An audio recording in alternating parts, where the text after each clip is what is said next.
2017 serait-elle l'année du bonheur? Interroge l'observateur Palga.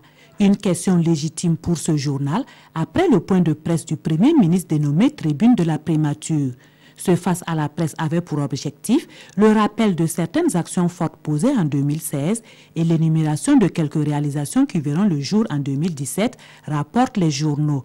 L'observateur Palga précise que 1390 nouvelles salles de cours seront construites ainsi que de dizaines de lycées techniques et d'enseignement général. D'autres questions ont été abordées lors de ce face à la presse et le Premier ministre s'est inquiété des conséquences économiques et budgétaires des nombreuses revendications sur fond de grève perlée de sitting Nord-Sidoya. Dans Aujourd'hui au Faso, le Premier ministre souligne la nocivité des revendications sociales sauvages. Pour lui, l'apparente apathie reprochée à l'administration n'est rien d'autre qu'un choix réfléchi et assumé de privilégier le dialogue.